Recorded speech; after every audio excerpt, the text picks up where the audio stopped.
Ah, coraçãozinho?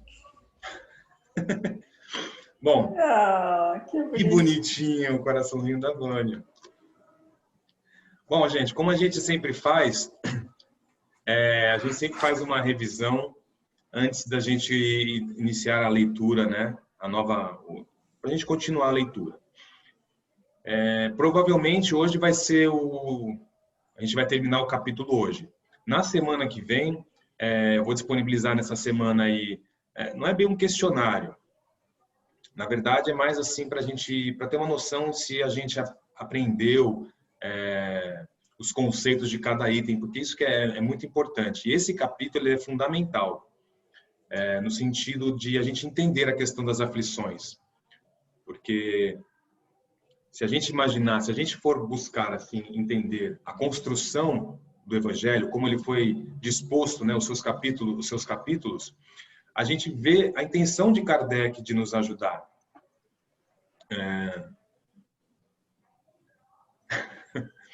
A intenção dele de nos ajudar nessa construção. Porque se a gente olhar lá, o Kardec ele inicia o capítulo explicando para a gente as coisas que nós vamos encontrar no Evangelho, né, os termos, os fatos históricos, né, os povos da época, para a gente poder entender tudo aquilo que vai ser dito adiante, né? E aí lá no começo, no primeiro capítulo, lá depois da introdução, ele começa dizendo a que veio o Espiritismo, vamos dizer assim, né? Que ele não veio destruir a lei, mas cumprir. E aí depois ele continua dizendo lá sobre as muitas moradas na casa de meu pai. Depois ele vai explicar quem foi Jesus, né? E aí ele fala da questão da reencarnação. E aí depois que a gente sai da reencarnação, a gente vai entender então qual é o nosso propósito aqui. Porque quando a gente fala de aflição, bem-aventurados aflitos, são aqueles que conseguem entender a sua prova, a sua expiação e passar por ela de maneira assim honesta, vamos dizer assim, honesta consigo, né? Ou seja, de você saber o que você está fazendo, de você buscar modificar aquilo que está errado. Então, a proposta aqui do Kardec é de um entendimento, de uma evolução de um verdadeiro cristão, né? Num ponto de vista de entendimento, porque o Evangelho ele traz o entendimento e a nós cabe a prática, né? Que é aí através da prática desses ensinamentos que nós vamos realmente evoluir. Então, é muito interessante quando a gente observa a construção do Evangelho segundo o Espiritismo. E fica bem claro que realmente foi construído, né, por um pedagogo, por alguém que estava mesmo interessado e preocupado com a sequência de aprendizado, né, de aprendizagem que o estudante, né, que o iniciante ia ter com o Evangelho. Então, por isso que é muito importante a gente entender, depois que a gente entende a questão da reencarnação, a gente entender então o porquê que nós estamos aqui, né? E o Bem-aventurados aflitos vem nos mostrar o porquê de estarmos aqui e as coisas que acontecem conosco, o porquê. E de que forma devemos lidar com tudo isso. Então, olha que evolução, porque até então nós nem imaginávamos o que era a reencarnação. Agora nós estamos entendendo o que é a reencarnação. Antes nós não sabíamos o porquê de estar aqui. Agora nós sabemos o porquê e o que devemos fazer. Então, essa é a proposta da doutrina espírita. De fazer com que nós reflitamos através dos fatos que estão aí já na história. Por exemplo, a gente não há como negar o espiritismo, não há como negar as comunicações espíritas, quando a gente ouve, por exemplo, falar sobre profetas, né? O que são profetas, né? Se não médiums daquela época, né? E quem era Deus naquela época, né, na visão deles, se não espíritos de luz encarregados de levar, através da comunicação, entendimento para aquele povo, para que eles pudessem evoluir, para que a sociedade ali construída, né, iniciada ali, pudesse vir e ser estruturada dentro da nossa capacidade, claro, né? Então, não há como negar esses fatos, e o Espiritismo ele se apega, ele se fundamenta em todos os fatos que estão na história, e aí a gente reflete e vai buscando entendimento, tá? Bom, então vamos só fazer o nosso resumo. E antes de começar nosso resumo, eu quero ouvir se alguém tem alguma dúvida, se alguém quer falar alguma coisa. Se a Teca quer fazer alguma colocação, a Vânia, sobre esse capítulo, né? Sobre o bem-aventurados. Eu quero só fazer uma pergunta. Então, vamos lá. Quando a gente fala sobre bem-aventurados, né? Bem-aventurados aflitos. Qualquer um que sofre pode ser considerado um bem-aventurado? Ou seja, basta sofrer para ser um bem-aventurado? O que vocês acham? Tem o bem e o mal sofrer, né? Tem também. A grande questão... Pode continuar. Fala. Não, Primeiro. não, só ia falar assim que a grande questão, quando a gente fala dos bem-aventurados aflitos, porque eles serão consolados. Quando a gente fala dos bem-aventurados, né, são aqueles que, vamos dizer assim, que eles são felizes, vamos dizer, porque eles sofrem, mas eles entendem o sofrimento. Eles sabem por que estão sofrendo, eles têm a resignação de deixar nas mãos de Deus, entender que se o que está acontecendo com ele pode ser apenas uma prova ou pode ser mesmo uma expiação, né? Mas que de fato ele será consolado. E qual é a maior consolação, né, para aquele que sofre? É não sofrer mais, né? E nós só vamos deixar de sofrer quando nós entendermos o motivo do nosso sofrimento. É aquela história que eu falei na aula passada. Nós estamos andando, nós damos 5 passos e pisamos num prego. Dói. Nós continuamos andando, mancando, sentindo a dor. Mas no 5º passo seguinte, nós não vamos mais pisar no prego, nós vamos olhar antes de pisar. Então, essa é a grande questão da bem-aventurança, né? Dos bem-aventurados aflitos, porque apesar do sofrimento, ele reconhece o sofrimento, aprende com ele, para que ele saiba lidar no futuro e também para que ele evite aquele sofrimento também no futuro. Então, bem-aventurados os aflitos são aqueles que reconhecem o seu sofrimento. Não basta sentir o peso da cruz, tem que caminhar. Entende? Então não basta ficar sentindo o peso da dor, você tem que caminhar. E aí que está a diferença do caminhar. Se você vai caminhar resmungando e chutando as pedras no meio do caminho, ou se você vai simplesmente caminhar olhando para o céu, mesmo com as lágrimas no rosto, mas ainda assim sentindo o sol, não é? O calor de Deus secar as nossas lágrimas através da resignação. Então, que a gente sempre entenda que bem-aventurados os aflitos são aqueles que reconhecem o sofrimento, que reconhecem o porquê de estarem sofrendo, tá? Bom, então vamos rapidinho fazer o nosso resumo. Ó, o capítulo começa então com a justiça das aflições. É muito importante, só um minutinho, gente, que eu vou colocar ali para carregar o notebook, só um minutinho.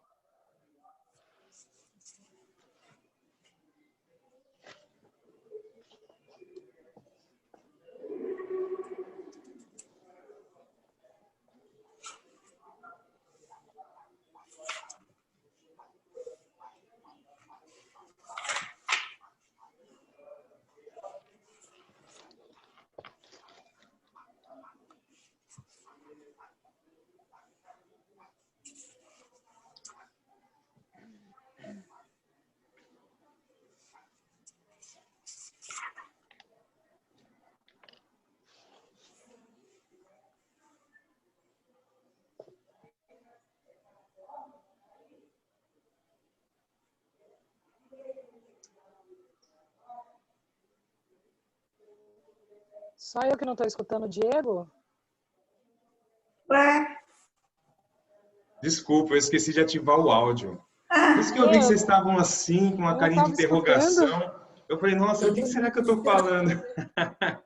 Desculpa, gente. Bom, então, como eu estava falando, nesse primeiro item, Justiça das Aflições, Kardec traz essa necessidade de nós entendermos a grandeza de Deus, que Deus é todo amor e bondade. E ele ama incondicionalmente todos os seus filhos, cada criatura. Então, um pai tão amoroso como esse, não é? A gente não pode nem... É difícil para a gente sondar como é um pai assim, mas a gente imaginando, né, o melhor de todos os pais, um pai assim jamais ia querer que seu filho sofresse sem que fosse necessário para ele e sem que fosse também de merecimento. Então, que a gente entenda que o que acontece com a gente é merecimento nosso. Ou pode ser um resgate, pode ser uma expiação, como pode ser também uma prova. Não necessariamente tenha que ser porque nós fizemos algo errado no passado ou algo que seja proporcional, entende? Então, às vezes acontecem coisas conosco e nós sempre queremos, na vida passada eu devo ter feito isso. E nem sempre, tá? Às vezes é só uma prova, né, para fixar aquele aprendizado que você já teve, que você já tem, não é? Então, que a gente entenda essa natureza de Deus, tá? E aí depois, quando a gente entende essa natureza, então a gente se remete ao quê? Então, nós somos os agentes causadores das nossas aflições, sempre, ponto. Então, aonde estão essas nossas aflições? Onde está a causa? Né? Onde estão as causas? As causas das aflições, elas podem estar nessa vida, né? Ou seja, coisa que nós fizemos e nós já estamos aqui reparando, ou ela pode estar no passado. Então, é sempre bom a gente ter esse entendimento que as causas das nossas aflições podem estar aqui nessa vida como na vida passada, para que a gente possa examinar a nossa vida e buscar entendimento, não é? Ou seja, eu sempre leio, né, esse parágrafo quando a gente fala sobre as causas atuais, porque acho que ele explica bem a questão da causa atual. Remontando à fonte dos males terrestres, se reconhecerá que muitos são a consequência natural do caráter e da conduta daqueles que o suportam. Ou seja, a forma como agimos aqui e como tratamos as pessoas, muitas vezes determina o nosso sofrimento, determina as nossas dores, não é? Pessoas que são arrogantes, não é? Pessoas que são muito orgulhosas, tendem também a receber esse tipo de tratamento de outras pessoas, não é? Então, e outros males também, outras faltas que nós cometemos aqui, nós também acabamos sofrendo aqui com elas, não é? Às vezes, não há necessidade de vir uma próxima reencarnação para reparar algo que fizemos aqui. Quando a gente fala das causas atuais, até dá para a gente entender, por exemplo, um adulto de 30 anos que sofra de alguma doença, que sofra de alguma coisa, a gente imagina que durante a vida dele, até os 30, ele tenha cometido alguma falta que seja merecimento para isso. Mas aí quando a gente pensa na criança, né, quando a gente pensa no recém-nascido principalmente, que já nasce sofrendo com doenças, né, e às vezes acaba desencarnando por conta dessa doença, trazendo muito sofrimento para a família também, e a gente busca entendimento, mas como nas causas atuais? Aquele que acabou de nascer, mal teve tempo de cometer um pecado, vamos dizer assim, né, cometer uma falta, por que já veio sofrendo tanto? Bom, aí a gente vai buscar, então, entendimento nas causas anteriores. E aí a gente vai ver que em outras vidas, ou mesmo numa prova, né, numa expiação, o espírito pediu para passar por aquela doença, passar por aquela situação, né? Bom, aí depois a gente vai entendendo, então, se, no caso... Desculpa, alguém falou alguma coisa? Bom, aí então, no caso, a gente tendo esse entendimento das causas atuais e das causas anteriores como os causadores das nossas aflições, a gente vai entender, então, por que a gente vem para cá e esquece do nosso passado, né, das outras vidas. Essa é a grande dúvida, né, para aquelas pessoas que duvidam, né, da reencarnação. Esse ponto, de não lembrar de uma vida anterior. Fala, por que a gente não lembra da vida anterior e tal, se a gente viveu mesmo, né, uma outra vida? E aí Kardec traz nesse item aqui, esquecimento do passado, ele explica para a gente o porquê de nós virmos para cá com o véu do esquecimento, né, como é sempre dito no meio espírita, né? Imaginemos o caos que seria se nós reconhecêssemos, por exemplo, numa mãe ou num pai, o algoz de outrora, né, de uma vida passada, aquele que talvez tenha sido o agente causador do seu desencarne, e ali agora está na sua frente como uma mãe, como um filho, como seria esse sentimento, né? Se nós já desde o princípio, antes do nascimento, soubéssemos esse espírito que nós iríamos receber, será que nós iríamos aceitar? Né? Será que nós aceitaríamos de bom grado? Se o espírito, um mentor chegasse para nós e falasse assim, o espírito que vai encarnar agora aqui e que você vai ser a mãe, foi tal pessoa, como que nós iríamos reagir? Porque lá no plano espiritual, com a nossa consciência expandida, quando nós conseguimos reconhecer outras vidas, reconhecer que aquele espírito causador do nosso mal imediato, na verdade, ele foi também vítima nossa, né, anteriormente. Então, a gente consegue ver esse jogo todo que aconteceu e a gente entende que ambos tiveram culpa e que a única forma, então, de estabelecer uma harmonia é vindo os dois, esquecendo tudo que aconteceu, vivendo simplesmente o presente, vamos dizer assim, né? Sem ter o passado ali tão fixo, tão claro, né? Mas ali tendo essa possibilidade de convivência. Então, essa é a necessidade do esquecimento do passado, para que a gente possa ter realmente uma página limpa a escrever. Mas ele explica aqui também para a gente que, embora nós não lembremos perfeitamente da nossa vida anterior, a gente tem sempre na nossa intuição vários sentimentos, né, de fatos que aconteceram ou do nosso sentimento para com a pessoa. Tá?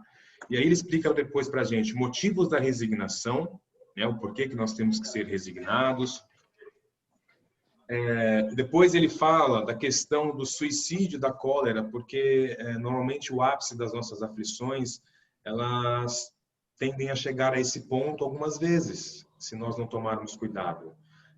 Principalmente com relação ao suicídio, porque quando nós sofremos muito, a tendência é querer fugir, querer deixar de sentir dor, é natural.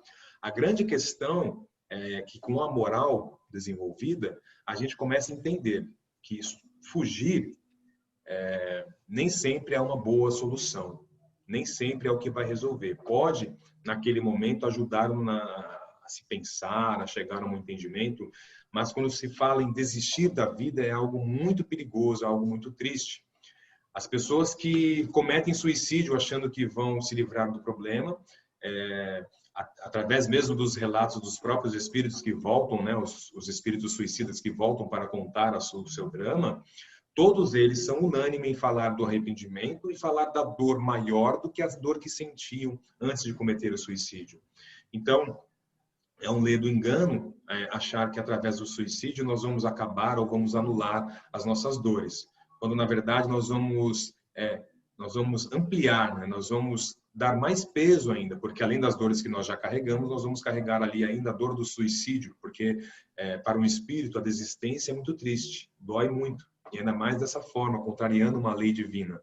E depois, quando nós estivermos lá e vermos que o motivo da nossa desistência foi de uma prova muito difícil que nós mesmos, praticamente ou muitas vezes, imploramos para ter, porque nos achávamos capazes de passar por ela, não é?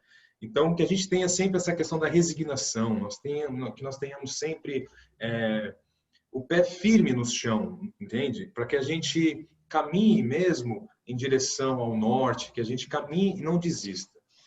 Depois, como a Lavínia bem lembrou, a gente tem a questão do bem e o mal sofrer, que aí são as instruções dos Espíritos que vêm dizer para a gente o que é realmente o bem-aventurado, né? Quando que é um bem sofrer e o mal sofrer? Deixa eu ver só se eu tinha grifado alguma coisa para falar desse capítulo. Desse item. Bom, aí depois tem o mal e o remédio. E o remédio aqui ele sempre fala que é a prece, né? Realmente a prece ela é fundamental para nós, para tudo. Porque quando nós fazemos uma prece, nós mudamos toda a nossa psicosfera. O nosso pensamento muda, nossa energia muda, e isso muda também a companhia, né? Então, os maus espíritos, vamos dizer assim, né? Os espíritos ainda menos adiantados, nossos irmãozinhos ainda mais ignorantes, eles se afastam e os bons espíritos se aproximam. Então, a prece é fundamental para nós em todos os momentos que a gente passar por dificuldades e também nos momentos de felicidade, para que nós possamos agradecer aos nossos irmãos que estão sempre nos ajudando. Depois ele fala sobre a felicidade não ser deste mundo, e uma coisa muito importante nesse item é que ele fala que o mundo, lógico, a gente sabe que ele é de provas e expiações, mas que o planeta Terra, ele não tem todas as condições para o mundo feliz. Então, que a gente tem esse entendimento, que aqui nunca vai ser realmente, a felicidade não é deste mundo, porque nem mesmo este mundo tem todas as propriedades para a felicidade total, né? Para a felicidade plena. Então, realmente não é aqui que nós vamos encontrar a felicidade, né? A felicidade não é neste mundo. Depois ele vem falar para a gente sobre a perda de pessoas amadas, né? As mortes prematuras, que é muito difícil de se lidar com isso, né? A morte em si é muito difícil. E quando a gente fala sobre pessoas amadas, né? As mortes prematuras, das crianças, a gente realmente fica muito sensível e às vezes é difícil entender. Para nós espíritas, é um pouco mais fácil, porque a gente entende a dinâmica, como funciona. E principalmente a gente tem a consciência de que, embora ali seja um corpo infantil, né, ali há um espírito provavelmente até mais velho do que nós, né, um espírito mais antigo. Então a gente fica mais sentido quando é uma criança, né? Mas nós espíritas temos esse entendimento. Então a gente sabe que é tudo um ciclo, um processo e a gente está sempre indo e voltando. Mas ainda assim a nossa sensibilidade a gente realmente sente quando é uma criança, né? Quando enfim, a gente sente muito mais, né? E é uma pessoa amada, é óbvio que a gente vai realmente sentir muito. Bom, depois a gente entra numa questão sobre a morte, né? Quando ele fala, se fosse um homem de bem, teria morrido. Porque a gente tem esse entendimento de que a morte é uma coisa ruim. Então a gente deseja, quer dizer, de um modo geral, as pessoas desejam a morte, aquelas que não se gosta, que se tem animosidade, enfim. Então, tendo esse entendimento de que a morte é uma coisa ruim. E quando é uma pessoa reconhecida como boa, né, uma pessoa que fazia caridade, que ajudava as pessoas, que era um bom cristão, enfim, quando essa pessoa desencarna, a gente fala, uma pessoa desencarna, a gente fala assim, se fosse um homem de bem, teria morrido, né, no sentido de que os bons são os que morrem, qualquer coisinha que acontece, o bom acaba desencarnando e o mal fica, né? E aí ele vem trazer esse entendimento para a gente de que, na verdade, quando aquele desencarna é porque ele terminou a missão dele, né?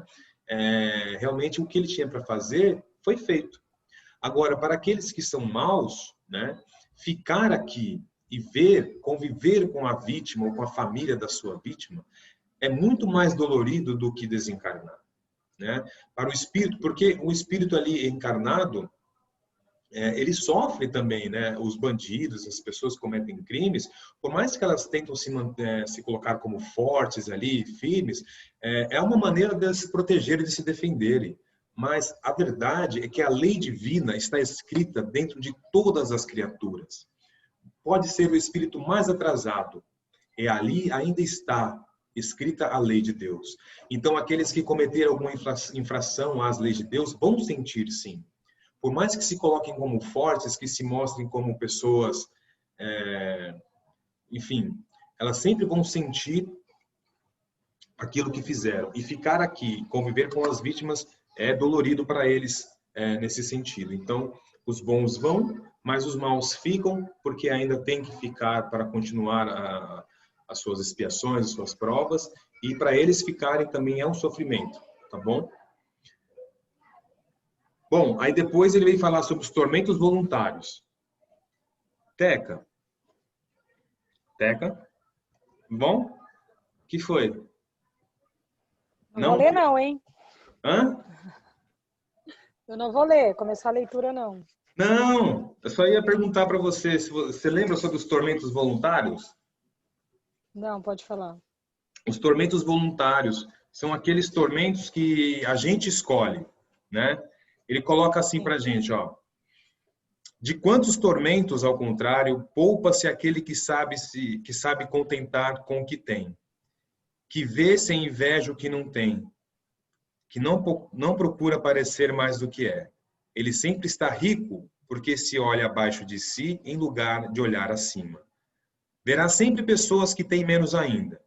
É calmo porque não cria para si necessidades quiméricas. E a calma, no meio das tempestades da vida, não será felicidade? O que ele está dizendo aqui para a gente? Muitas vezes a gente traz tormentos para nós de maneira desnecessária. Principalmente quando nós desejamos, cobiçamos algo que não é importante. É muito difícil a gente ter esse entendimento. E para todos, para mim, com certeza, para todos, tudo que nós precisamos está nas nossas mãos. Tudo. Todas as ferramentas para os trabalhos estão nas nossas mãos. Só que nós, muitas vezes, queremos mais, né? Então, nós queremos coisas que não são necessárias, que nós não precisamos, mas que nós desejamos, que é diferente, né? necessitar e desejar é diferente. A gente necessita de alimento, a gente necessita de trabalho, né? Mas outras coisas são desejos.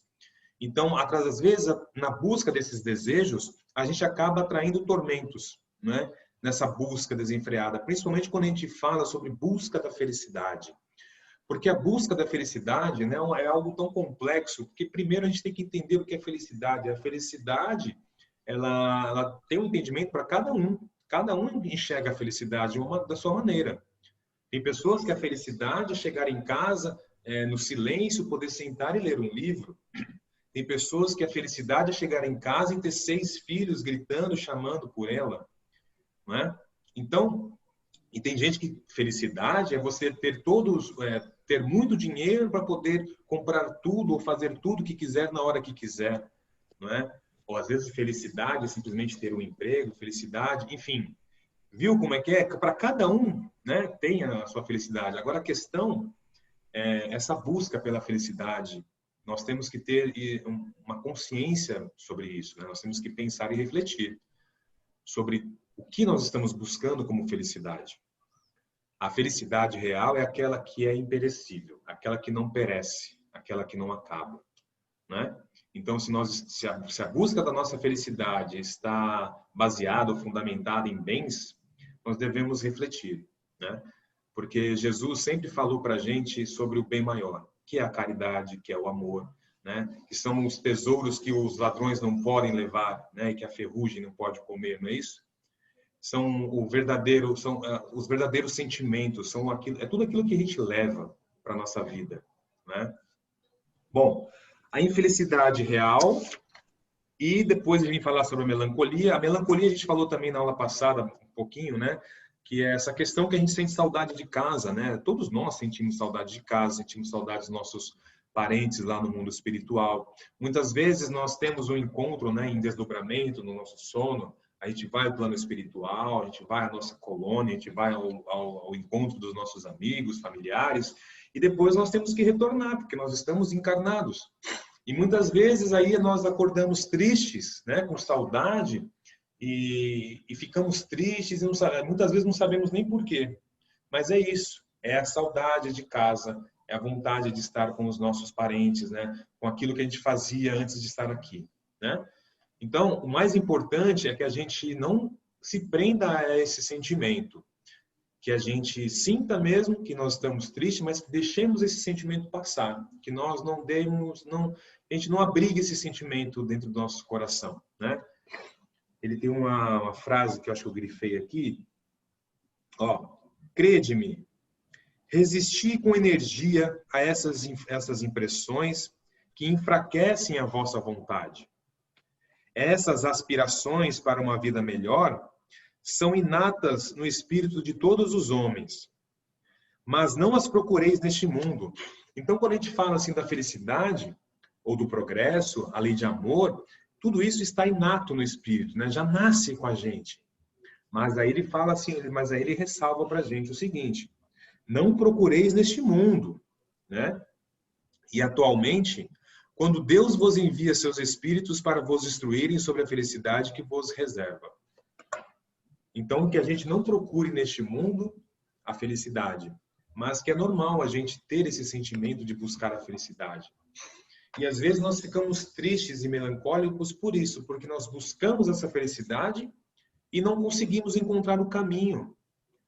Eu sempre falo, né, quando eu converso e tal, que por que a gente fica triste? Ou às vezes, quando a gente faz um atendimento de um espírito que desencarnou no pronto-socorro, por exemplo, o mais comum é o espírito se falar que está triste, né? Um espírito que está há muito tempo no plano espiritual, vagando, né, que ainda não encontrou o caminho, que ainda não seguiu, né? Ele se sente sempre triste. Ele está sempre triste. Por quê? O que traz infelicidade para o espírito é ele não se reconhecer trabalhando.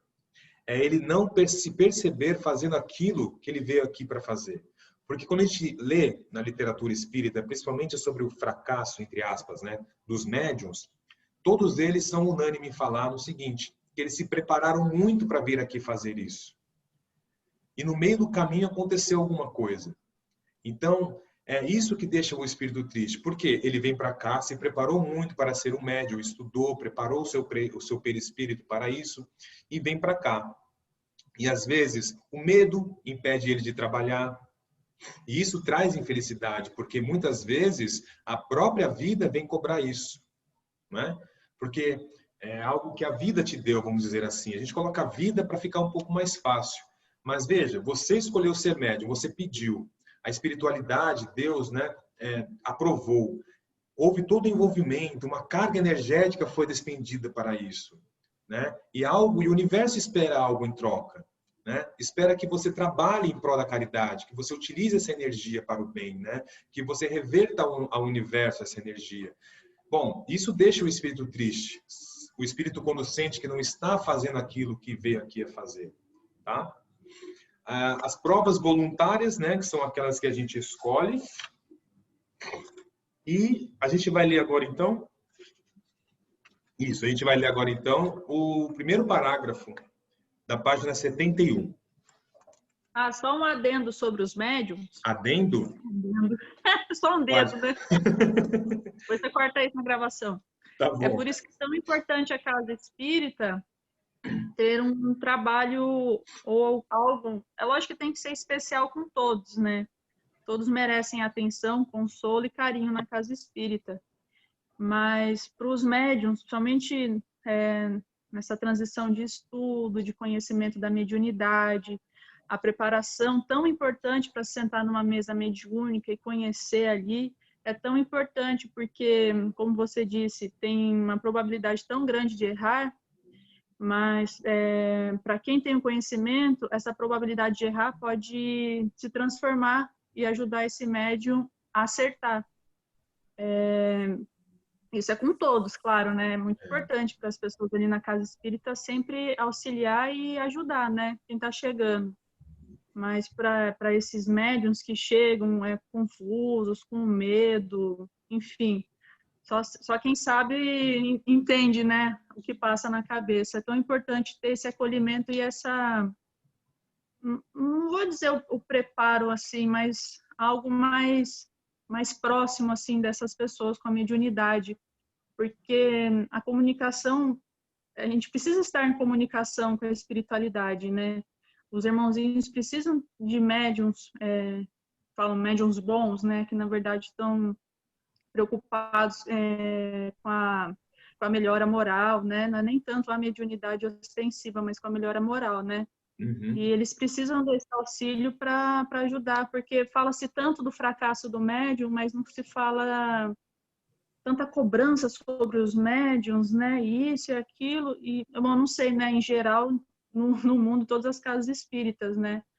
Mas eu vejo que tem que ter algo para os médiums, para as pessoas que têm mediunidade, para não ficar nessa confusão, porque é muito ruim você ficar muito tempo confuso, muito tempo é meu, não é meu, é muito tempo cobranças, enfim, julgamentos e isso, e na verdade a gente só precisa de uma mão amiga e falando, ó, é isso, é normal, você vai sentir medo? Vai sentir. Mas é só um espírito, é como você está precisando de ajuda. Mas ainda eu sinto medo. Não tem problema você sentir medo. Uma hora você não vai mais sentir. Uma hora você vai começar a fazer oração para essa criatura que está chegando perto de você. Uma hora isso, mas vai estudando, lê um pouquinho, tenha calma. E talvez menos cobranças e mais mão amiga, né? Sobre os médios, porque eu sempre defendo os médios nessa parte, porque eu fui muito cobrada e muito julgada, muito condenada, né? Então, você só precisava de uma mão amiga e falar assim, é isso, isso e isso, só que você vai aprendendo com o tempo também, a se conhecer, a conhecer a sua mediunidade, você vai começar a obter conhecimento da doutrina, você vai começar a se fundamentar, mas você vai ter ainda muita dúvida, e é normal, vai ter dúvida a vida inteira. Vai passar um tempo, você vai achar que não é seu ainda, você pode estar com 60 anos, vai falar, será que é meu, será que não é? Porque eu escuto isso, né? Então, é importante a casa espírita dar esse apoio para todo mundo, mas também, como você falou, dos médiuns, para os médiuns também, né? A gente sempre fala dos médiuns, e às vezes não é nem a questão de perseguição, né? Que às vezes parece perseguição. é que quando a gente fala de doutrina espírita e a gente fala de médium, o médium é o primeiro contato, né, com esse plano espiritual, porque é ele que vai fazer essa mediação, né? Como a Vânia falou, é muito importante que todos estejam uníssonos, né, com o estudo, porque todos vão precisar ali, o médium vai receber a comunicação, as pessoas que estão na mesa vão avaliar aquela comunicação, precisam estar todos ali conscientes da doutrina, dos ensinamentos trazidos por Kardec através dos espíritos, para fazer a comparação e saber se aquela mensagem é uma mensagem verdadeira, se aquela mensagem vem de bons espíritos ou não. Mesmo que se vier de espíritos não tão bons, ali, utilizando a doutrina, nós podemos corrigir algumas falhas e ali ainda aproveitar o conhecimento. Então, veja como é importante. E também, nesse sentido... Não falando para todo mundo, né? Também. Chamando o médico, falando assim, olha, não tá legal, vamos estudar um pouquinho mais. Isso. Tenta filtrar mais o que está falando, tenta sentir mais a energia, vamos conhecer um pouquinho mais. Espera um pouquinho antes de falar. Gente, é tão importante para uma pessoa, para quem tem a mediunidade, ouvir isso, ter esse calor humano, esse carinho. É a mesma coisa o palestrante, você chega amanhã depois, fala uma bobeira, fala, Diegão, estuda um pouquinho mais a pergunta, né? Isso não tem que a gente está falando é certo também, né? E é verdade, porque para todos nós, né, o médium tem a questão de ele precisar estar sempre preocupado com a comunicação, primeiro para ser um bom canal, segundo para ser uma boa ferramenta também, né, para que os espíritos possam utilizar ali o vocabulário, né, o entendimento, o conhecimento, né, do médium. As outras pessoas que estão na mesa também precisam ter esse conhecimento, né, para entender o que está sendo falado. O palestrante, principalmente, né, se o médium é o primeiro ali que está entre os espíritos, né, e nós aqui encarnados, o palestrante ou aquele que se dispõe a falar da doutrina, ele está entre a doutrina e as pessoas. O palestrante ele tem que conhecer pelo menos aquele assunto ao qual ele vai se referir. Mas ele também tem que estar sempre muito atento a esses comentários, a esses conselhos, né? Aquela pergunta não ficou bem claro a sua explicação, o entendimento não é bem assim, né? E tem que ter esse amor, esse cuidado, não só com os médiuns, mas com todos na doutrina. A doutrina espírita é uma doutrina de amor, né? Ela toda fala de amor. Porque o que é a doutrina espírita? É a preparação do espírito para servir ao próximo. A doutrina espírita não fala de autoiluminação, não fala de buscar a salvação para si próprio. Ela sempre fala de se melhorar para que nós possamos ajudar os outros a melhorar também junto conosco. Ela sempre fala de que juntos estaremos em algum lugar, de que juntos faremos. Então, a doutrina espírita é isso, né? É essa união de pessoas que querem se melhorar para serem melhores para as outras pessoas, né? Eu não quero ser um melhor Diego para eu poder conviver comigo dentro do meu quarto, nas quatro paredes. Eu quero ser um Diego melhor para que eu possa ser melhor para as outras pessoas, para que eu possa ter um convívio legal e melhor com os outros irmãos, para que eu possa ter mais humildade, para que eu possa ter mais indulgência para com os meus irmãos. Então, é isso que a gente fala nos estudos, né? Então, tem que ter esse acolhimento, esse cuidado, tanto com os médiuns, também com os outros participantes, né? Sempre tendo esse acolhimento e sempre tendo esse cuidado de chamar no canto, sabe? De não chamar atenção em público. Porque, para que chamar em público? Não é? Se você quer corrigir algo que você acha que não está certo, chame de canto e converse, né? Bom, Teca, você quer ler um parágrafo só, depois outra pessoa lê o segundo? Só um parágrafo. Dá mais ou menos 40 palavras. Não? Não. Pode ser por mímica, pode ser por... Eu leio. Então vai lá, Rejane, por favor. Vai, Rê. Ajudai-vos, né? Isso. Ajudai-vos sempre, pois em vossas provas respectivas, e não vos considereis jamais instrumentos de tortura. Esse pensamento deve revoltar todo homem de coração, sobretudo ao espírita, porque o espírita, melhor que todos os outros, deve entender a extensão infinita da bondade de Deus. O espírita deve pensar que sua vida inteira deve ser um ato de amor e de devotamento, que qualquer coisa que faça para contrariar as decisões do Senhor, sua justiça terá seu curso. Ele pode, pois, sem medo, fazer todos os esforços para abrandar a amargura da expiação, mas é só Deus que pode detê-la ou prolongá-la segundo julgue necessário. Bom, só para a gente entender, ele está falando aqui sobre as provas voluntárias, né? O verdadeiro silício, né? O silício é aquela ferramenta, né, utilizada para a tortura, na autotortura. Ele está dizendo o seguinte, né? Primeiro, só para a gente... exato. É isso aí mesmo. E ainda existe, né? A gente naquela ala mais ortodoxa da Igreja Católica, desculpa, acho que é Opus Dei. Vai rindo, vai rindo. Enfim, para a gente poder entender o que a Rê acabou de ler, é só para a gente, no item 26, ele fala o seguinte: perguntais se é permitido abrandar as vossas próprias provas. Essa questão leva a esta, né? Ou seja, essa questão leva a outra questão, que é a seguinte: é permitido àquele que se afoga procurar-se salvar? Aquele que tem um espinho cravado, o retirar? Aquele que está doente, chamar um médico? Ou seja, ele está perguntando o seguinte: é lícito, é permitido nós buscarmos abrandar as nossas provas, né? Ou nós devemos, então, intensificar as nossas provas, porque daí assim nós vamos mais rápido para o céu, né? Ou, enfim, nós vamos evoluir mais rápido. Algumas pessoas pensam isso. Inclusive, essa questão da tortura...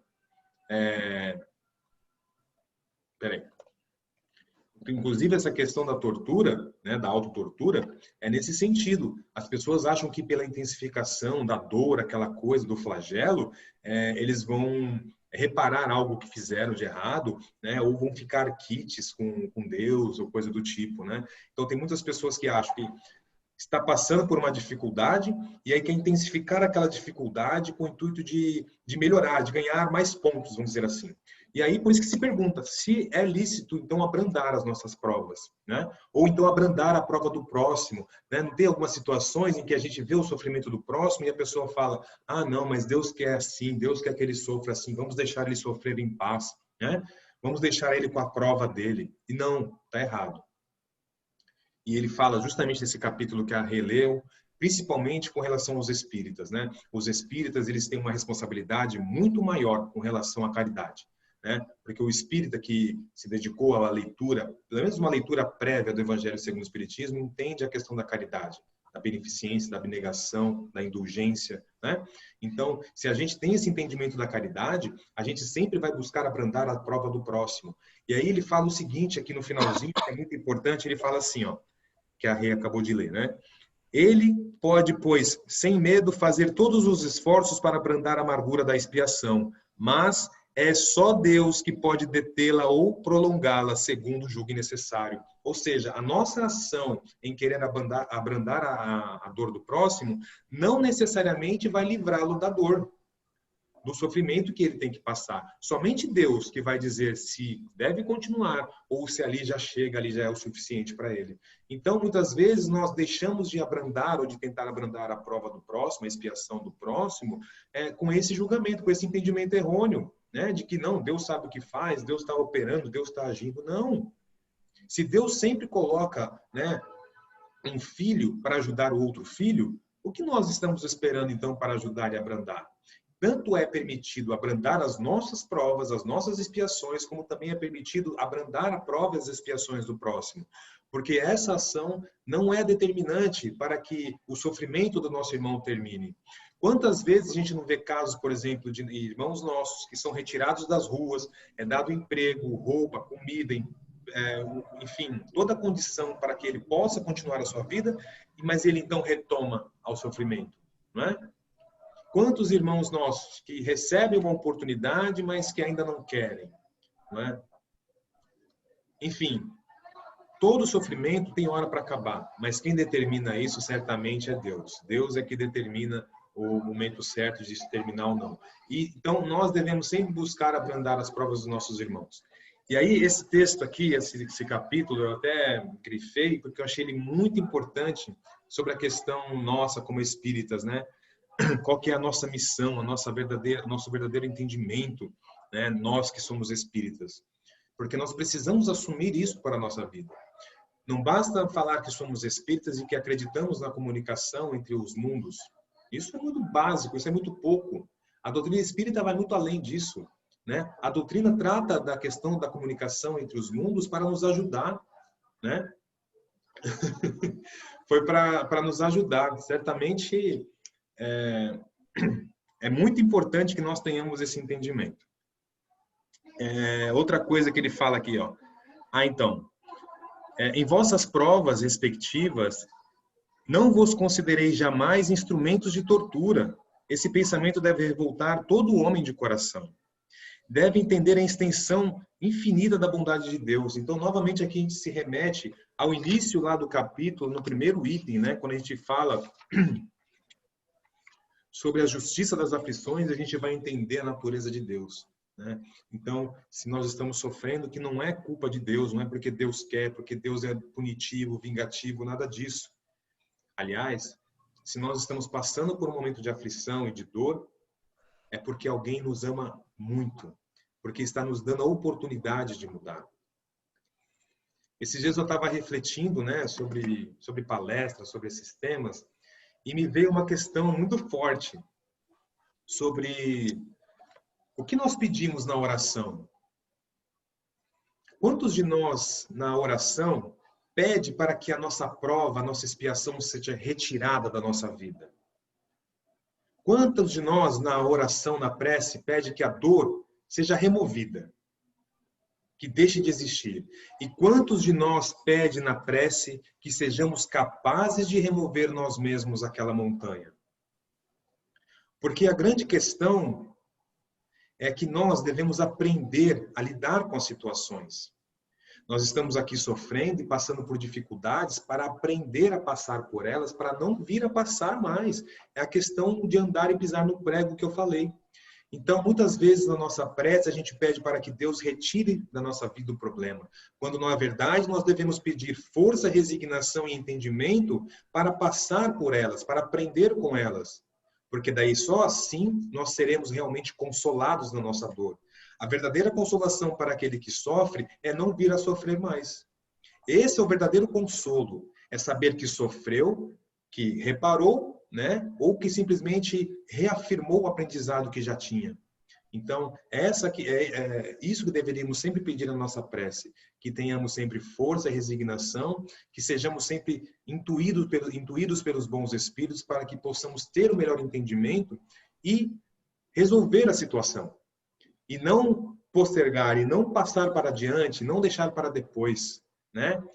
Quando a gente pede numa prece que seja retirado, muitas vezes pode-se ter esse entendimento de que seja necessário, que nós não estamos suportando, que nós estamos aguentando, e é retirado, sim, deixado de lado para que no momento oportuno retorne, né? No momento oportuno.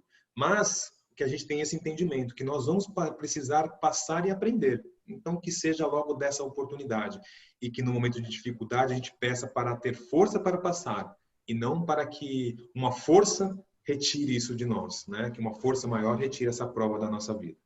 Bom, então essa aqui, e aí ele continua, né? O espírita deve pensar em sua vida inteira, né? Deve pensar que sua vida inteira deve ser um ato de amor e de devotamento. Eu acabei de falar isso, né? Sobre a diferença, né, para o espírita, porque a doutrina espírita é muito mais do que a comunicação entre planos. A doutrina espírita, ela fala de caridade, de abnegação, de indulgência, de amor, de carinho. Então, o espírita deve carregar isso. Essas devem ser as suas ferramentas de trabalho, seja no atendimento fraterno, seja no atendimento pronto-socorro, seja no atendimento de desobsessão. Sempre se deve se carregar esses sentimentos, né, o da caridade, o da abnegação, da indulgência, né, do amor incondicional, sempre entendendo a necessidade de que cada um tem o seu tempo e precisa passar, às vezes, precisa chegar ao fundo do poço para querer sair, não é? Às vezes a pessoa está no poço, mas ainda está nadando, então ela ainda se sente confortável, embora não esteja vendo a luz do dia, a luz do sol, ainda se sente confortável. Mas aí quando chega no fundo do poço, que aí não tem mais água, ou que, enfim, já não consegue mais nadar, aí sim ele quer sair. Às vezes o espírito precisa disso, infelizmente, né? A dor, ela é um agente motivador, né? Um agente impulsionador, né? Mas às vezes depende do grau.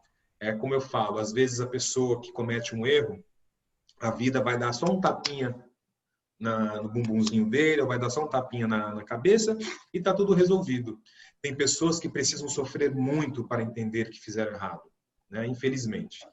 Então, para que nós espíritas tenhamos esse entendimento que está aqui, né? Que devemos pensar que nossa vida inteira deve ser um ato de amor e de devotamento, que qualquer coisa que faça para contrariar as decisões do Senhor, sua justiça terá seu curso, né? Então a gente entende aí a questão da lei de causa e efeito, né? Ele pode, pois, sem medo, fazer todos os esforços para abrandar, isso eu li agora há pouco, né? Nesse sentido que a gente pode e deve sim tentar abrandar a pena dos nossos irmãos, enfim, tá bom? Então continua, Rê, por favor.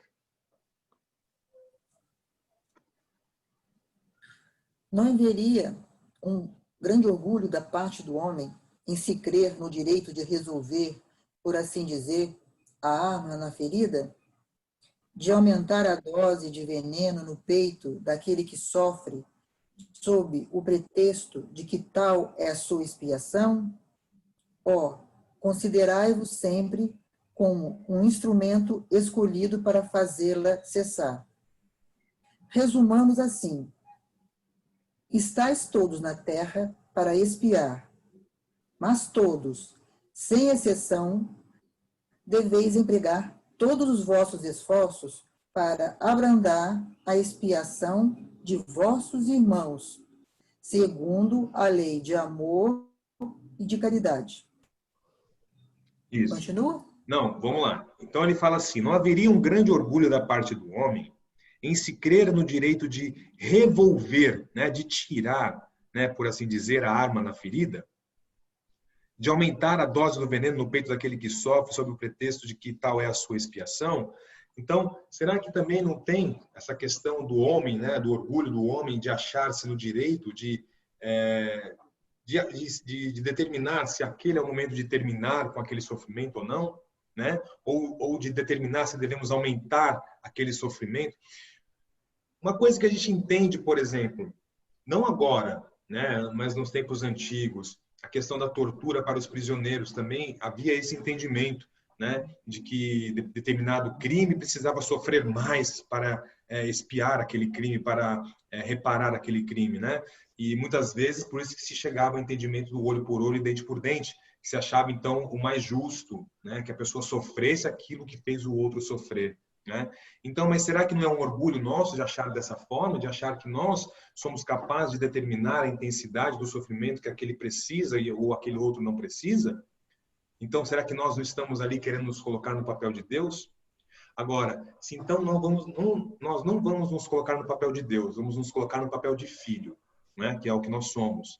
Qual que é o papel do filho? Ajudar o outro irmão, não é isso? Nós somos todos filhos, somos todos irmãos. Então, é isso que ele fala. É um dever nosso e mais ainda dos espíritas que têm esse entendimento, esse conhecimento de que devemos fazer tudo o que pudermos para abrandar as provas dos nossos irmãos. Tudo que pudermos. Eu me lembro uma vez, e talvez esse entendimento deveria ter sido falado na época, mas quando a gente trabalhava na distribuição da sopa para os moradores, certa vez uma pessoa perguntou para a gente, né, enfim, no meio de uma outra conversa e tal, falando para a gente se era certo isso que nós fazíamos, né, se nós não estaríamos ali ajudando com que eles ficassem mais ociosos, né, como se eles, já que nós estamos levando alimento para eles, eles não precisam trabalhar para ter o alimento. Será que nós estávamos ali contribuindo, né, para essa ociosidade deles, né? E aí a gente chega nesse entendimento, nessa leitura, logo no começo, no 5º capítulo, né, e já diz para a gente: Não nos cabe julgar ninguém, nenhum dos nossos irmãos, mas nós temos uma obrigação moral, né, de ajudar a todos os nossos irmãos, de abrandar a todas as dores que pudermos. E aquele que já fez isso, né, eu sei que todos vocês aqui, todas vocês já fizeram, de alguma forma já ajudaram alguém e sabem a sensação que é. A sensação de ajudar não está no obrigado, não está no agradecimento, está no olhar, no sorriso, na satisfação. E às vezes é uma coisa simples. Uma criança, por exemplo, que os pais não têm dinheiro e de repente você chega com um doce, né, um chocolate, para aquela criança é uma coisa assim, não tem nem como descrever. E é uma coisa simples que você pode fazer. Às vezes um abraço, um sorriso, aquela pessoa que passa na rua como se fosse um invisível, né, como se não fosse ninguém, você dá bom dia para aquela pessoa, isso muda a vida dela, porque ela se vê como uma pessoa, como alguém, não é mais um invisível. Então, tudo que nós pudermos fazer. Se você quer levar um alimento, se você pode levar uma roupa, se você pode levar uma palavra, se você pode levar, enfim, qualquer coisa que você puder fazer, não é? E se você não puder fazer nada, se você estiver num lugar onde você não puder fazer nada, se você não tiver condição financeira de fazer, se você não puder ir lá falar com a pessoa, enfim, se você não puder fazer nada, lembre-se, o que você mais pode fazer e é o mais importante de tudo, é o que vai resolver, o que vai trazer alento e carinho e esperança para essa pessoa é a prece. Então, se você se achar numa condição que você quer ajudar alguém, mas não tem como, faça uma prece, né? Faça a prece para essa pessoa, mas faça aquela prece mesmo de coração, com sentimento, projetando, né, tudo aquilo que você quer para aquela pessoa, tá bom? Bom, aí ele fala assim, considerai-vos sempre como um instrumento escolhido para fazê-la cessar, né? Resumamos assim, estáis todos na terra para espiar, mas todos, sem exceção, deveis empregar todos os vossos esforços para abrandar a expiação de vossos irmãos. Todos, sem exceção, tá? Então que fique claro. Não há nenhum impedimento para que a gente tente abrandar a prova de ninguém, tá? Então, a expiação, ou mesmo as nossas também, tá? Não é porque nós estamos sofrendo por uma condição que nós não possamos abrandar essa dor. Nós precisamos entender o porquê estamos sofrendo e buscar os agentes causadores e tentar neutralizar um por um para diminuir, pelo menos, essas dores. Por isso que é tão importante nós fazermos reflexões sobre a nossa vida, sobre aquilo que estamos passando, né? Bom, continua, por favor, o item 28, Rê. 28. Um homem está agonizante, vítima de cruéis sofrimentos. Sabe-se que seu estado é desesperador. É permitido poupar-lhe alguns instantes de angústia, apressando-lhe o fim? Pode ler a resposta, por favor. Oi? Pode continuar lendo, por favor. Quem, pois, vos daria o direito de prejulgar os desígnios de Deus? Não pode ele conduzir um homem à borda do fosso para daí o retirar, a fim de fazê-lo retornar a si mesmo e de o conduzir a outros pensamentos? Em qualquer extremo que esteja um moribundo, ninguém pode dizer com certeza que sua última hora chegou. A ciência jamais se enganou em suas previsões? Sei muito bem que há casos aos quais se pode considerar com razão como desesperadores, mas se não há nenhuma esperança fundada de um retorno definitivo à vida e à saúde, não existem inúmeros exemplos em que, no momento de dar o último suspiro, o doente se reanima e recobra suas faculdades por alguns instantes? Pois bem, essa hora de graça que lhe é concedida pode ser para ele da maior importância, porque ignorais as reflexões que poderia fazer seu espírito nas convulsões da agonia, E quantos tormentos pode lhe poupar um relâmpago de arrependimento? Continua? Pode continuar isso. Vamos até o finalzinho lá, por favor. O materialista que não se vê senão o corpo e não se considera a alma, não pode compreender essas coisas. Mas o espírita, que sabe o que se passa além do túmulo, conhece o valor do último pensamento.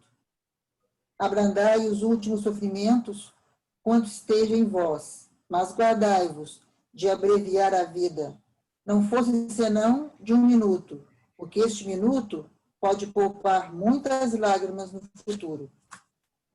São Paulo Paris. Bom, então vamos lá, vamos por partes, né? Um homem está agonizante, vítima de cruéis sofrimentos, sabe que seu estado é desesperador. É permitido poupar-lhe alguns instantes de angústia, apressando-lhe o fim? É uma questão muito difícil, né? Principalmente quando a gente fala religião e medicina, né? A medicina tem um entendimento porque ela enxerga a questão biológica, né? Ela enxerga a questão funcional. O espírita, como ele mesmo falou, sabe aqui o valor do último suspiro. Então, fica sempre essa questão, né? Por exemplo, quando a gente fala em eutanásia, quando a gente fala em pessoas que estão em coma, né? Enfim, nessas outras questões. Ou mesmo aqueles que estão sofrendo uma doença terminal, estão sentindo muita dor, são pessoas que somente a morfina que ainda consegue ainda trazer um pouco de paz, vamos dizer assim, para aquele irmão, né? E aí se pergunta, será que não seria melhor abrandar logo e terminar logo com esse sofrimento, né? Deixar a pessoa descansar em paz, né? Só que nós espíritas entendemos o valor do último suspiro. Quando a gente fala, por exemplo, quando Jesus fala para a gente que a gente deve resolver as nossas questões com os nossos irmãos enquanto ainda estamos a caminho, é justamente nesse sentido, de que nós tenhamos o entendimento enquanto estamos aqui. Porque lá no plano espiritual, com a nossa consciência expandida, fica muito fácil chegar ao entendimento do que era o certo. O difícil é aqui, no meio da materialidade, né, com toda a dificuldade, né, nesse mundo mais denso, a nossa consciência mais estrangulada, né, mais comprimida. Enfim, chegar a esse último, mesmo que seja no último suspiro, né, pedir perdão. Eu me lembro sempre aqui, não sempre aqui, né, eu me lembro quando falo sempre dessa questão do último suspiro, eu me lembro do filme do Santo Agostinho, no momento que o pai dele desencarna. Ele passou a vida dele inteira, né, o pai dele passou a vida inteira com jogatinas, com mulheres, né? Enfim, daquele jeito, batendo no filho, na mulher. Só que no último momento, no último suspiro, né? Quando ele já está ali padecendo da sua doença, ele reconhece a bondade e a grandeza da esposa, que em todos os momentos, mesmo em todas as dificuldades, com um jeito tão difícil que ele tinha sido, ela ainda assim tinha ficado com ele em todo momento. Ele reconheceu e agradeceu a grandeza da esposa por ele. E ainda falou que ele não queria mais ser quem ele é. Então isso foi determinante, foi fundamental, porque isso no final da vida determinou que o que ele fez, ele reconheceu como errado. Então ele não desencarnou achando que estava certo, ou que fez tudo o que podia e tal, aquela coisa. Não, no final ele reconheceu que ele foi errado, que ele não deu valor à esposa e que ele poderia ter sido melhor. E que tanto é que ele naquele momento não queria mais ser quem ele foi. Então, olha a diferença do último suspiro, né? Ainda aqui ele reconheceu o erro, reconheceu que deveria mudar. Então, para o espírito, é sempre o último momento, é sempre o último minuto. E às vezes esse último minuto pode ser determinante para a continuidade dele aqui. A gente não fala sempre, né, que nós estamos aqui, mas que se nós vamos embora é porque nós temos que ir. Ou porque nós terminamos a nossa missão, nós cumprimos o que viemos aqui para fazer, ou nós estamos fazendo tantas coisas erradas que para a gente não adquirir tantas dívidas, né, a misericórdia divina nos tira antes, né? Então, para esse espírito que ficou e no último momento, de repente ele reconheceu o erro, reconheceu que deveria mudar, às vezes, se for por merecimento, a vida pode dar uma chance para ele ainda nessa encarnação retomar a vida e consertar as coisas que ele sabe que estão erradas. Então, olha a importância da gente deixar que se cumpra esse último suspiro, né? Enfim, e aí ele ainda fala que a ciência jamais se enganou em suas previsões, Quantos aí que se dizem aí 15 dias de vida, né? Ah, o médico me deu um mês de vida, não mais que isso, e passa 2, 3 anos, e o médico, não sei o que aconteceu, já era para ter ido, está fazendo hora extra. Brinca até, né? Mas quer dizer o que é isso, gente? Que, na verdade, a única coisa que vale mesmo é a previsão divina, é aquilo que Deus determina, né? É aquilo que Deus diz. É Ele que dá a última palavra sempre, né? Então, que a gente tenha sempre humildade para esperar, para que a gente não caia no orgulho de se achar capaz de determinar se aquele deve sofrer mais ou sofrer menos. Quem somos nós, né?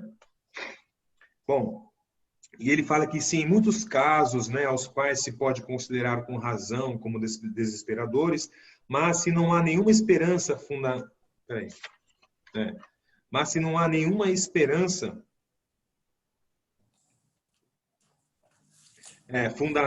fundada de um retorno definitivo à vida e à saúde, não existem inumeráveis exemplos em que, no momento de dar o último suspiro, o doente se reanima e recobra suas faculdades por alguns instantes.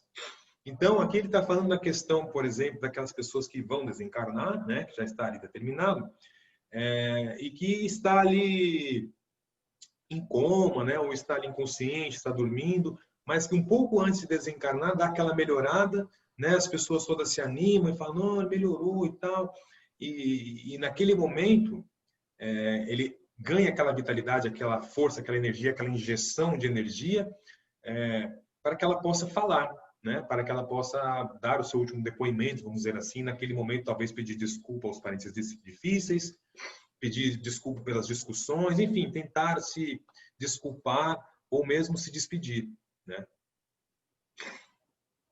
Bom. Muitas vezes também digo. Pode falar.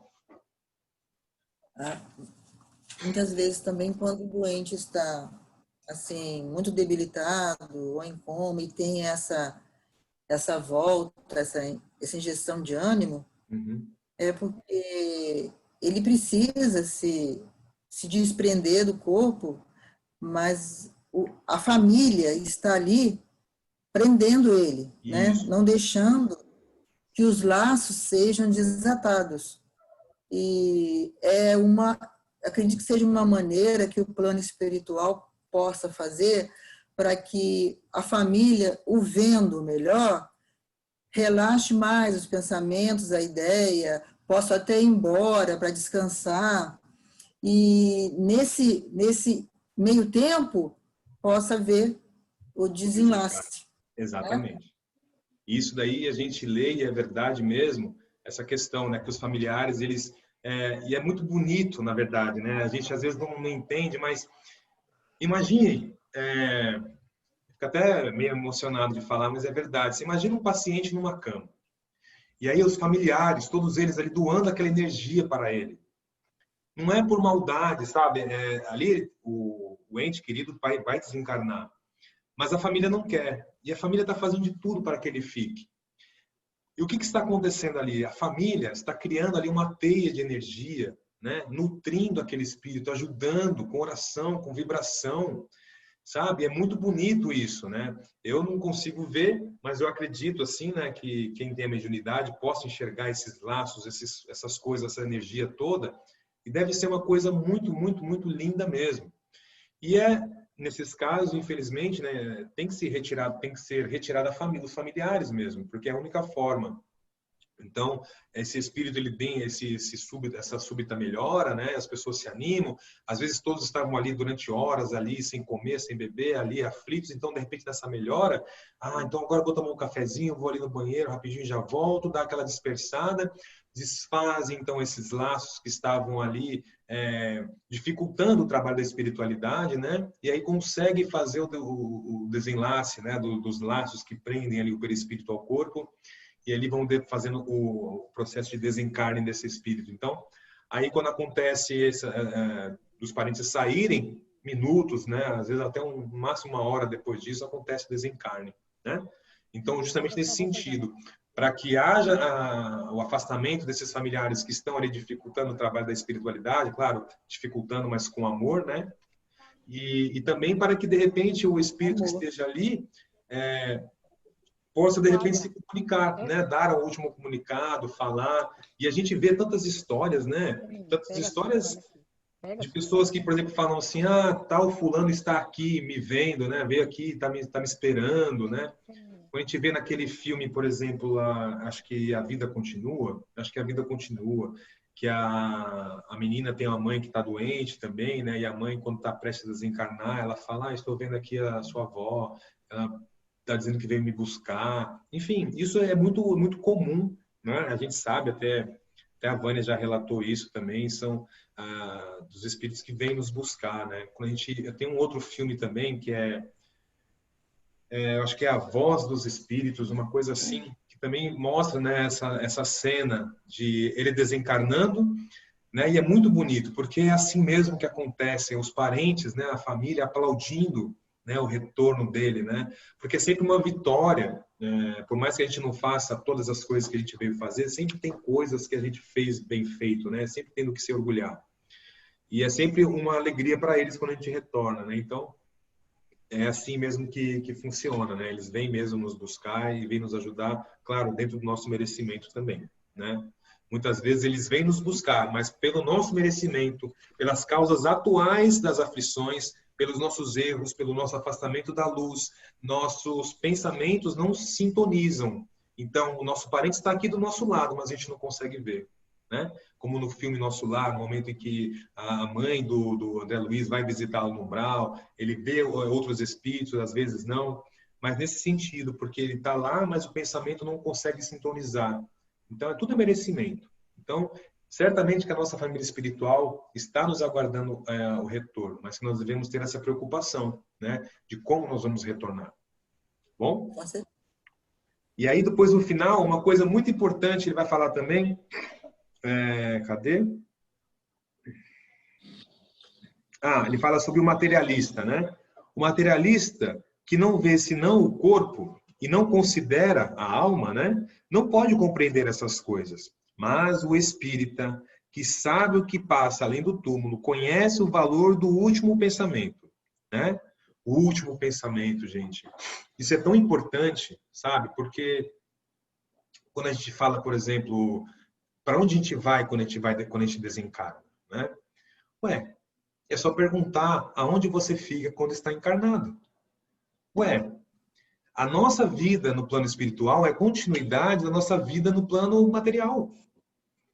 Se nós estamos numa busca frenética, contínua, muitas vezes desenfreada pelos bens materiais, quando nós desencarnarmos, além de querer continuar buscando os bens materiais, nós vamos ainda buscar ou querer ficar presos aos bens que nós adquirimos.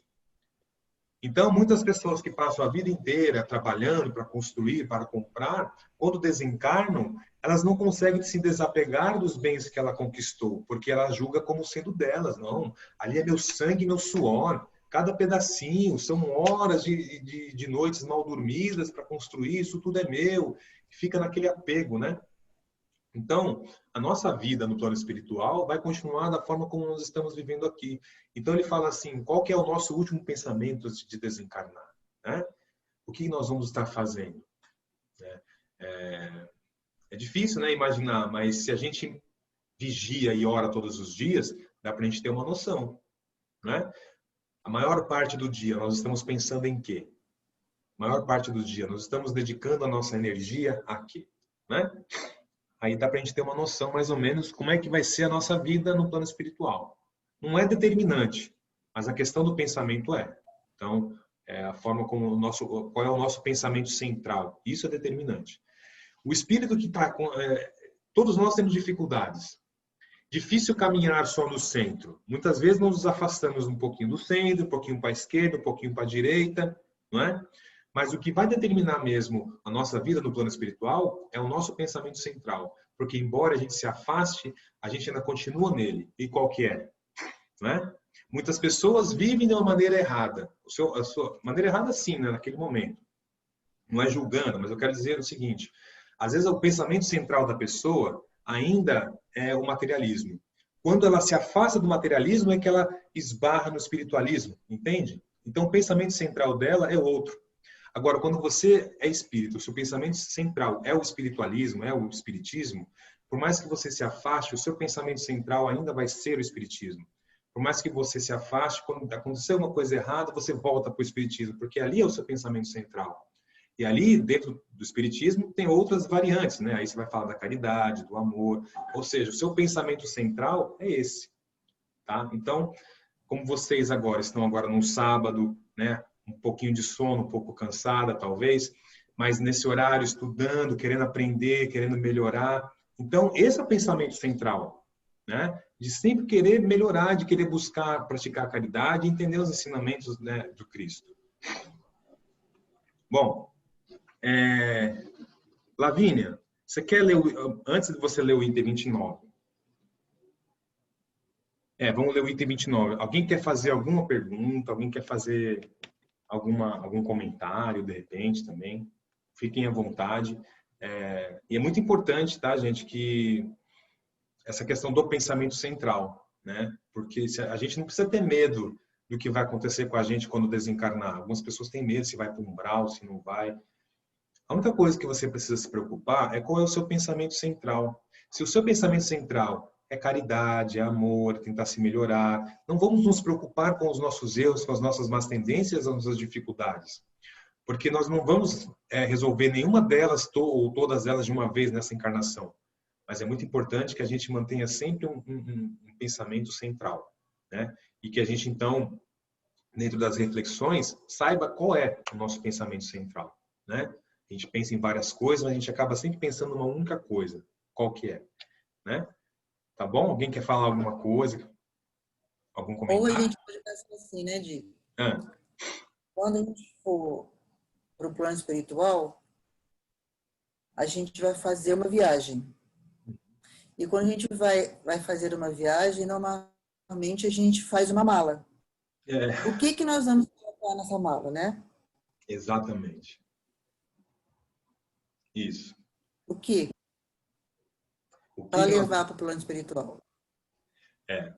Tem muita gente aí que vai falar algumas coisas materiais. Sim. Porque materiais não é nem mas só... Não vai entrar. Verdade, não vai entrar. Não vai entrar mesmo. E aí, Teca? O que você acha?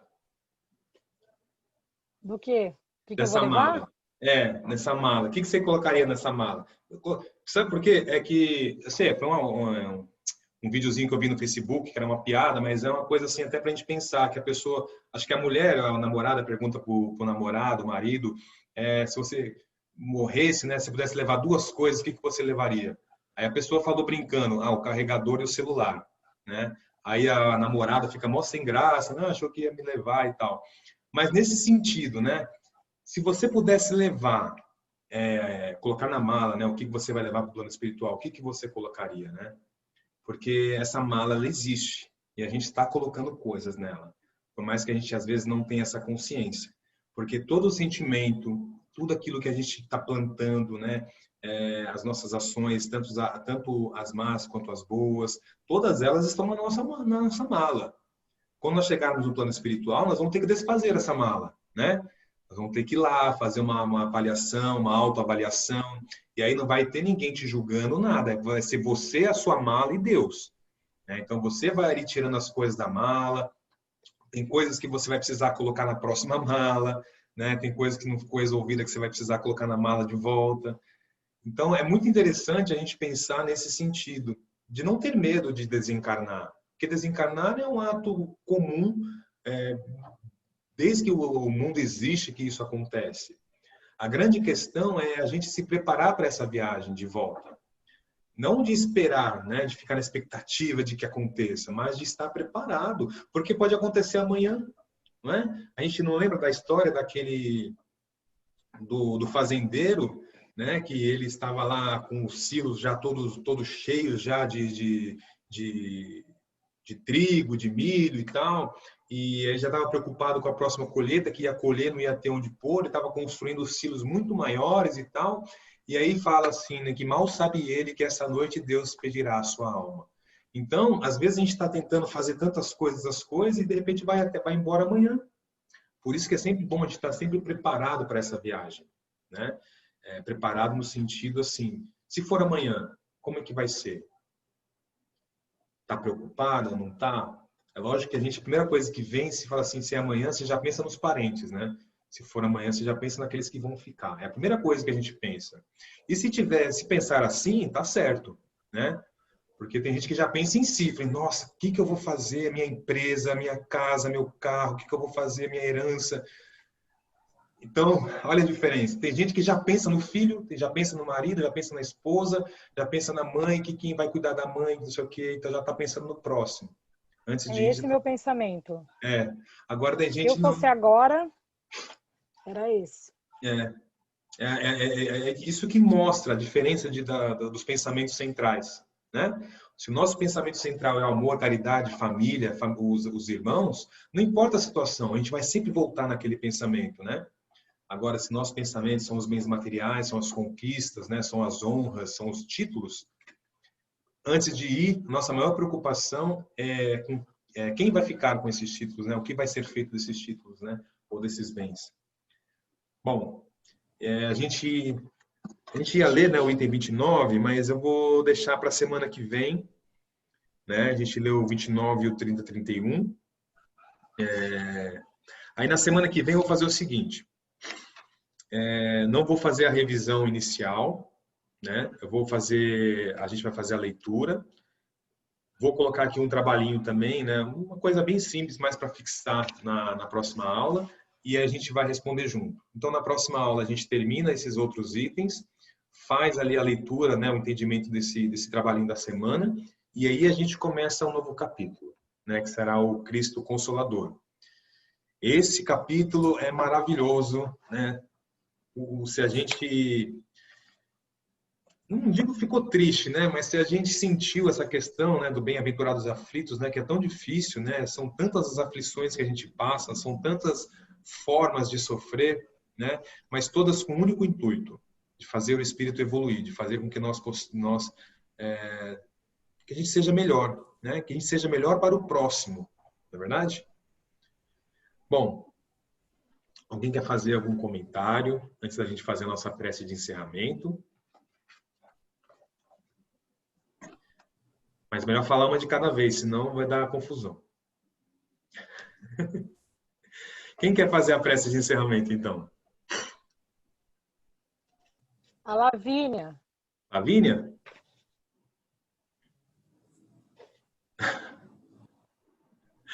Achou? Achou. Pode ser. Aí. Não estava indo. Então vai lá, Lavínia, por favor. Faça a prece de encerramento. Bom. Então vamos fechar nossos olhos.